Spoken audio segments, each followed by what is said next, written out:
नमस्कार दोस्तों। फाल्गुन मास के शुक्ल पक्ष की अष्टमी तिथि से पूर्णिमा तिथि यानी होलिका दहन तक की अवधि को होलाष्टक कहा जाता है। होलाष्टक 8 दिन के होते हैं। होलाष्टक का आरंभ इस बार 17 मार्च 2024 से लेकर 24 मार्च 2024 तक रहेगा। इस दौरान सभी शुभ कार्य करना वर्जित बताया गया है।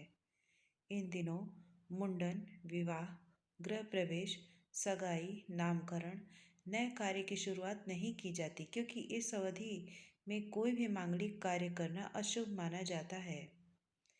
आइए जानते हैं आखिर होलाष्टक क्यों माना जाता है अशुभ समय, और इस दौरान क्या करें और क्या ना करें।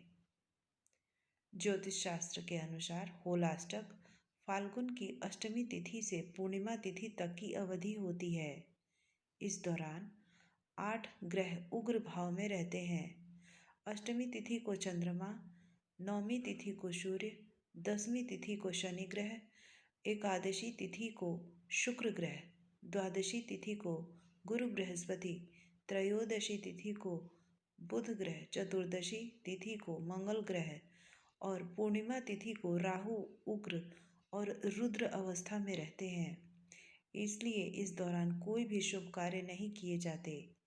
इन ग्रहों के उग्र होने से मांगलिक कार्य निषेध होते हैं, और अगर कोई शुभ कार्य करते भी हैं तो ग्रहों का उग्र स्वभाव अशुभ फल देता है। होलाष्टक के समय नया वाहन या जमीन खरीदना भी अशुभ माना जाता है, और इस अवधि में व्यक्ति के निर्णय लेने की क्षमता भी प्रभावित होती है। शिव पुराण के अनुसार देवी देवताओं के अनुरोध पर कामदेव ने अपना प्रेम बाण चलाकर शिवजी की तपस्या भंग कर दी थी। इससे भगवान महादेव काफी क्रोधित हो गए और अपने तीसरे नेत्र की ज्वाला से कामदेव को भस्म कर दिया था। प्रेम के देवता कामदेव के भस्म हो जाने पर पूरी सृष्टि में शोक और हाहाकार मच गया और दुनिया थम सी गई। कामदेव की पत्नी रति ने अपने पति को पुनर्जीवित करने के लिए सभी देवी देवताओं के साथ भोलेनाथ से प्रार्थना की थी। भोलेनाथ ने प्रसन्न होकर कामदेव को फिर से जीवन दान दिया था। कामदेव फाल्गुन मास की अष्टमी तिथि को भस्म हुए थे और पूर्णिमा तिथि को पुनर्जीवित हुए थे।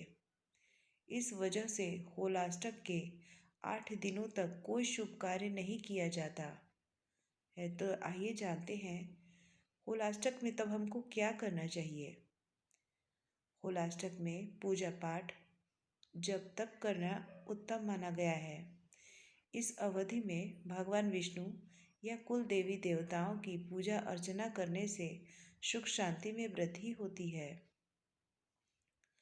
होलाष्टक में भगवान विष्णु, हनुमान जी और भगवान नरसिंह की पूजा करनी चाहिए। इसके साथ ही इन 8 दिनों तक महामृत्युंजय मंत्र का जाप करना भी शुभ फलदायी होता है। ऐसी मान्यता है कि ग्रहों के हानिकारक प्रभाव को कम करता है। होलाष्टक में ऋण मोचन स्तोत्र या श्री सूक्त का पाठ करना चाहिए और अपनी सामर्थ्य के अनुसार दान पुण्य के कार्य करने चाहिए। होलाष्टक की अवधि में हर रोज भगवान कृष्ण को गुलाब अबीर लगाना चाहिए और मथुरा वृंदावन की परिक्रमा करनी चाहिए। होलाष्टक में भगवान शिव की हर रोज पूजा अर्चना करें। इस अवधि में महामृत्युंजय मंत्र का जाप करना बहुत उत्तम माना गया है। तो आइए अब जानते हैं कि इस होलाष्टक में हमको क्या नहीं करना चाहिए। होलाष्टक में शुभ और मांगलिक कार्य नहीं करने चाहिए। इस समय विवाह, भूमि पूजन, सगाई, गोद भरवाई, गृह प्रवेश, 16 संस्कार, यज्ञ, हवन आदि कार्यों से बचना चाहिए। होलाष्टक में घर या वाहन नहीं खरीदना चाहिए।